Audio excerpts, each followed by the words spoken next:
Good morning, students. Let's start our today's class.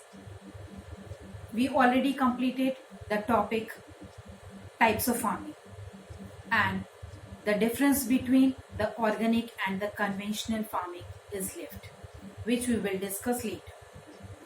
Our today's topic is the methods of cultivation.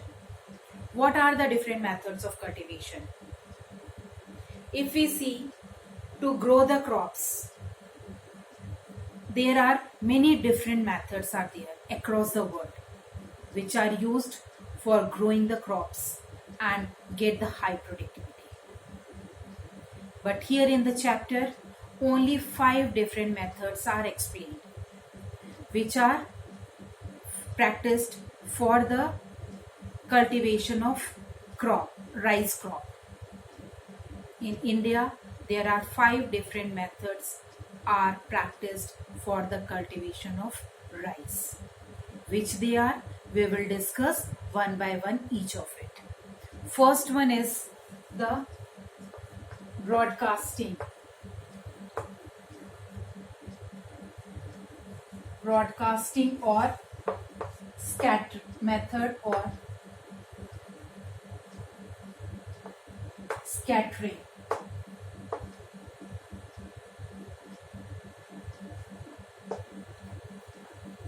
Scattering, what the word scattering means? It is to drop or throw the things in different direction over a wide area. Scattering means to drop or throw the in different direction, to throw the things in different direction over a wide area of. So here it is concerned with the method of cultivation. So what is to be thrown? It is the seeds. Here in this method, in the broadcasting or the scattering method, the seeds are sprinkled by the hand. The farmer sprinkles the seed all over the field by his hand. This is one of the method which is used when there is a inferior quality of seeds are there. This method is of cultivation is used when inferior quality of seeds are there, and ultimately when inferior quality of seeds is there, the productivity is also low. Second method is the dibbling. Dibbling method. Here the word from the dibbling, the word dibbler is there. D-I-B-B-L-E-R. The word dibbler is there. Dibbler, it is an appointed wooden stick is there. Pointed wooden stick is there which is used such like this. A pointed wooden stick is there which is used to make hole on the field, to sow the seeds in those holes. And with the help of this wooden stick, the holes are made in the field in the furrows. Now another word is there, furrows.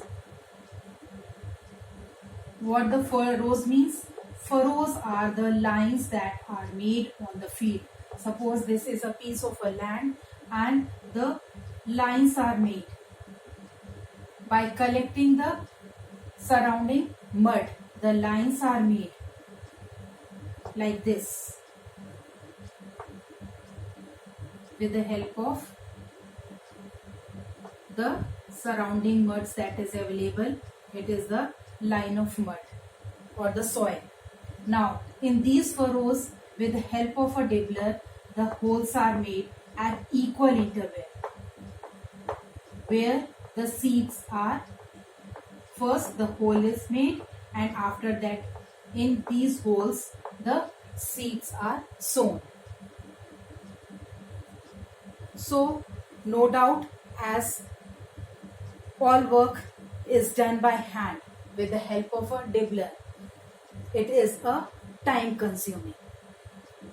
This method is the time consuming method.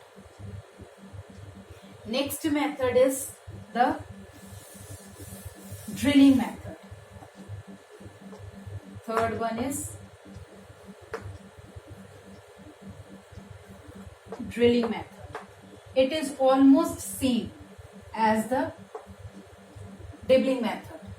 Here again, on the piece of the land, the furrows are made and again the hole is done, but here the dibbler is used, which is a pointed wooden stick. Here the wooden shaft is used. A wooden shaft is used, which is attached with the machine. Again the furrows are there in the field and the holes are made where the seeds are sown. But here the dibbler is used, which is where manual work is there. It is done by the hand. Here the machine is used, that the wooden shaft is attached with the machine, and when it just move on the field, it makes the hole at equal interval, and in those holes that the seed is sown. Again, it is also, as it avoids the wastage, but it is also a time consuming. Now the fourth method is the transplantation.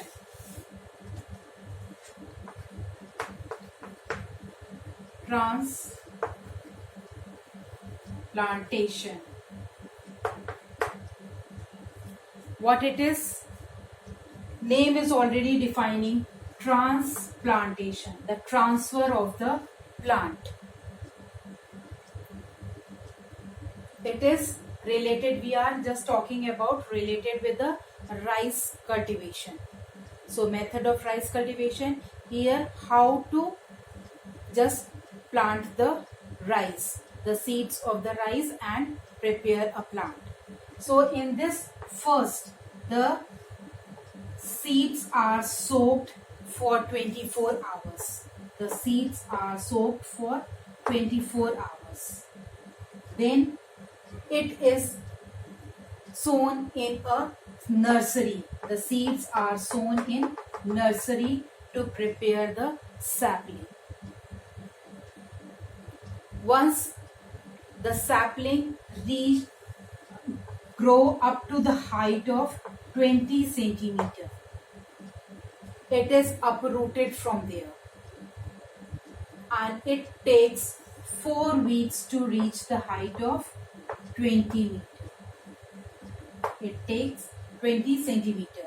It takes 4 weeks to grow up to the height of 20 centimeter. Then those sapling is uprooted from there. It is taken out from there and replanted it on the already prepared main field.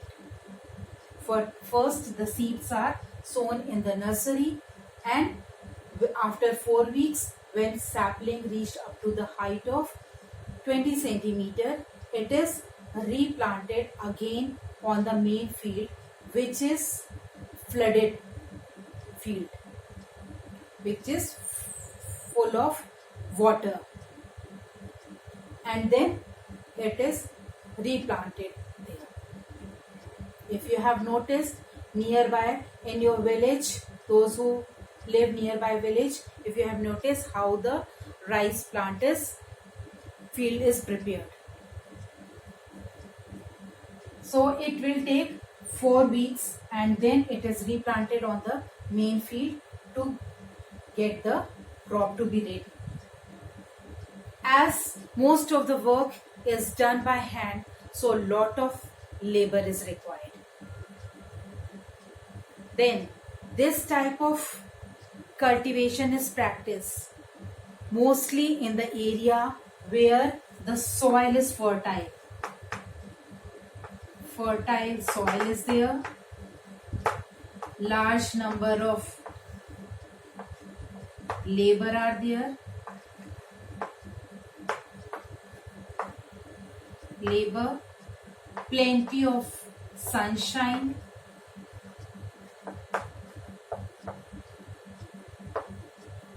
as well as the abundant amount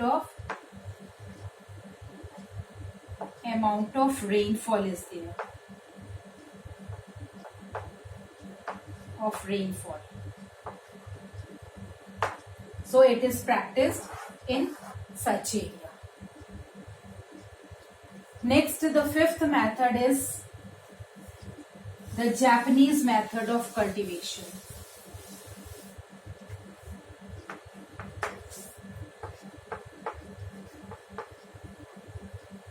Japanese method of cultivation. What happened in this method? It is also almost same as the transplantation method. Here, the less number of seeds are required, but the quality of the seed is very high.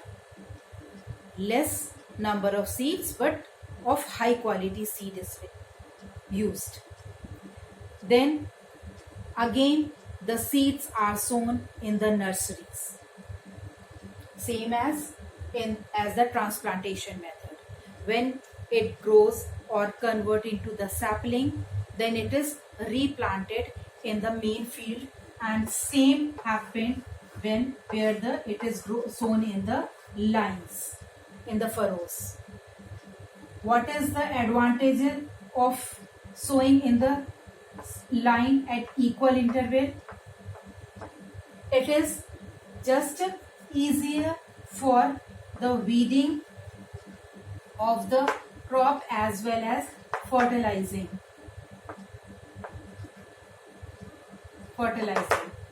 Weeding means to take out the extra. When the main crop is growing, along with, if you have noticed, even in a pot also, along with some extra grass also grown along with it. So the extra plants that grown along with the main crop is called as the weeding, to take out those extra plants. So it is very easy as well as to fertilize the plants. So by that, growing in a line at equal interval, it is very easy to reach each and every plant easily. Then in this method, a lot of manure is required for the high productivity, for high yielding. Manure is required. This method is adopted by most of the countries of Asia because this method ensures that there is 3 times more productivity by this method, as it ensures that there will be 3 times higher productivity than the average method of or normal method of the cultivation. So most of the countries of Asia adopted this type of cultivation. So these are the 5 methods of cultivation of rice in India. Rice cultivation in India.